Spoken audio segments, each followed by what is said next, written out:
নমস্কার বন্ধুরা, আমি ঋতুপর্ণা। আমার রিস্টিস চ্যানেলে তোমাদের প্রত্যেককে জানাই স্বাগত। আজকে তোমাদের সাথে শেয়ার করব ভেন্ডির সহজ সরল সুস্বাদু রেসিপি। নিরামিষ দিনের জন্য একটা দারুণ পদ আর ঝটপট তৈরি হয়ে যায়। চলো আর দেরি না করে রেসিপি শুরু করি।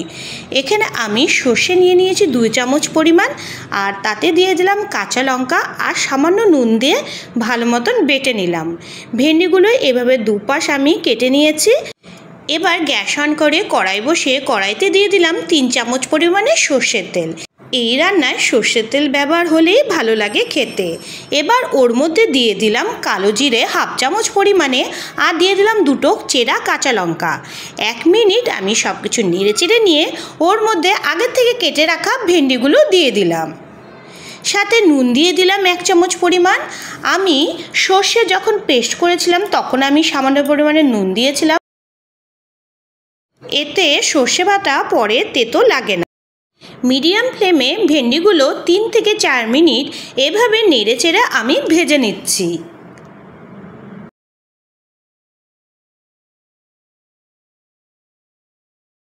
ভেন্ডিগুলো মোটামুটি ভেজে নিয়েছি। এবার এর মধ্যে আগের থেকে যে সর্ষে বাটা কাঁচা লঙ্কা পেস্ট তৈরি করে রেখেছিলাম সেই পেস্টটুক দিয়ে দিলাম। পেস্ট দেওয়ার পর গ্যাসের ফ্লেম লো করে নিয়ে ভেন্ডির সাথে ভালো মতন এভাবে নেড়ে চেড়ে মিশিয়ে নিলাম।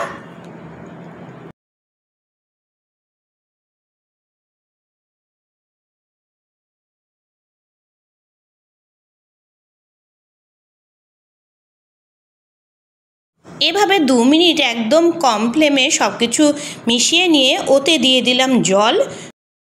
এখানে আমি 1/2 কাপের মতন জল দিলাম। তোমরা বন্ধুরা প্রয়োজন অনুযায়ী জল দিবে। জল দেওয়ার পর নেড়ে চেড়ে নিলাম। ঝোল যখন ফুটতে শুরু করবে তখন ঢেকে গ্যাসের ফ্লেম একদম কমিয়ে নিয়ে 4 থেকে 5 মিনিটের জন্য রান্না হতে দেব।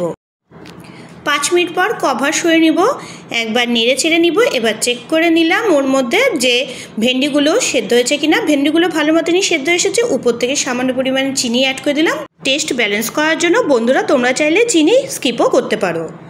এবার সব কিছু একটু নেড়ে চেড়ে নিলাম। গ্যাসের ফ্লেম এই সময় একদম কমিয়ে রেখেছি। এবার উপর থেকে কিছু কাঁচা পাকা লঙ্কা ছড়িয়ে দিলাম। হালকা নেড়ে চেড়ে নিয়ে গ্যাসের ফ্লেম অফ করে দিলাম, আর উপর থেকে ছড়িয়ে দিলাম কাঁচা সর্ষের তেল 1 চামচের মতো।